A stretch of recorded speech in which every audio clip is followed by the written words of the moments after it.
I'm Mike Falank, a portrait photographer from Los Angeles, and today I'm in Orange County testing out the new Canon RF 50mm f1.8. And I brought along the old EF model as a comparison. Let's get started.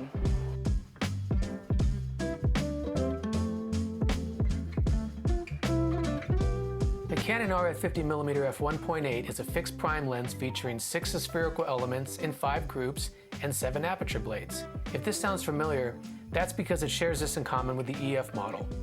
Don't, however, expect to carry over any filters or lens hoods, as the thread diameter has changed from 49mm to 43. Also worth noting is the side switch now allows you to toggle between focus and control ring. So you're not sure which prime to buy? I would take a close look at the 50 f1.8. At $200, it's Canon's cheapest, most affordable lens in their lineup, and with a wide open aperture of f1.8, you can make the kind of stunning professional results that'll trick your friends and family into thinking you spend 3 times that much. If you're like me and portraits are your jam, I would definitely recommend picking one of these up. To help us make some portraits today, I've asked Tegan to step in and model for us. Hey Tegan, thanks for being here. Thanks for having me. So, since it is the season, how do you feel about making some Christmassy portraits? I'm excited. I didn't get the opportunity to do this year, so it'll be really fun.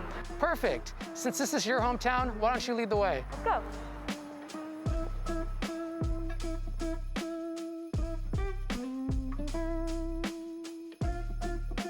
Tegan led the way, and we found this beautiful Christmas tree here at the Spectrum Center. So I figured, why not make some super Christmas hallmarky photos?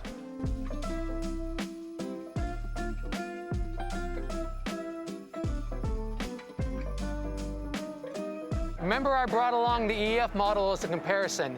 I'm gonna take 2 pictures back to back at f1.8 so we can compare sharpness. Okay, give me a repeatable pose. We're gonna do this twice. So keeping in mind that this test is not very scientific, to my eye, the RF model is just a bit sharper. Boy, is the older EF model holding up though. And look at that beautiful bokeh. Here we go. We're back in business. Okay, let me stop down to f5.6 to do one more comparison. Sharpness naturally improves as you stop down. If I were given a blind test, I'd struggle to tell either of these images apart. I can't tell the difference. No. Not at first glance. Yeah, it's amazing. Good.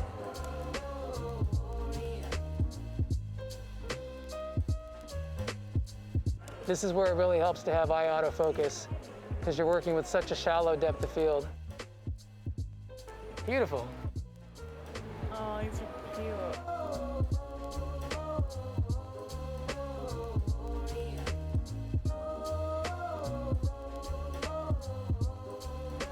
In the final moments of the golden hour, I figured we'd shoot that direction because we have some great sky and landscape going on in the background.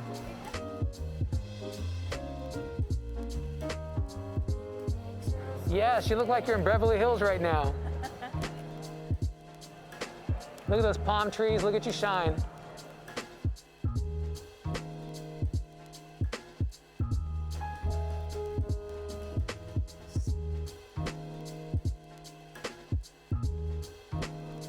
Very nice, you look great.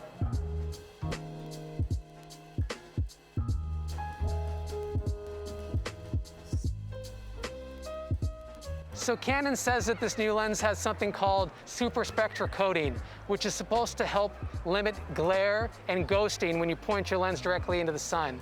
To test it out, I put Tegan in a backlight situation. Let's see how it performs.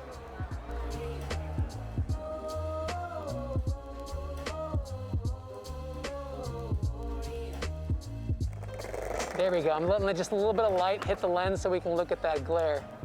Super spectra coating is not going to prevent lens flares from occurring, and there's a bit of noticeable ghosting here in the corner. I am pleased, though, with the amount of contrast that's been retained in this image.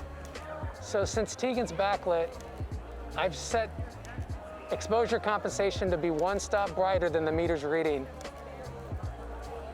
Make her face really glow. Wonderful. This is actually really nice light. We're gonna use what's left of the sunlight to light Tegan's face and try and get the one right here. This is the shot, the thumbnail. Let's make a thumbnail. Very nice. I love that pose. Keep your hands where they are. Big smile. It's Christmas morning. It's Christmas morning and Santa's coming.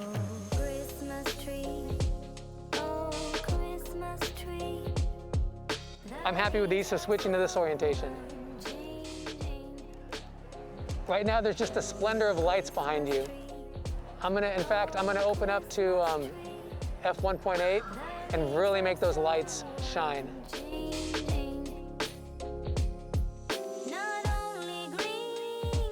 At F1.8, you'll notice some distortion in your bokeh circles.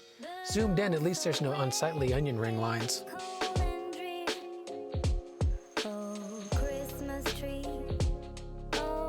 Feast your eyes on that. Wow, I love these. Yeah, that background's really nice. Yeah, it really blurs it out. Yeah. And this is a really affordable lens for results this good. Such a small, light little camera, too. Yeah. So another reason to pick up a 50 f1.8 is for video. Having a fast prime like this with a wide aperture of f1.8 can give you some really cinematic results. You're looking at footage shot on it right now. 50mm is a great focal length for video, and with a large aperture, shooting in low light is a breeze.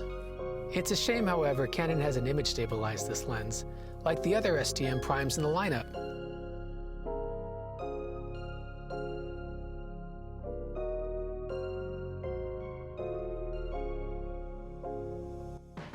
Well, that concludes our first look at the Canon RF50 f1.8.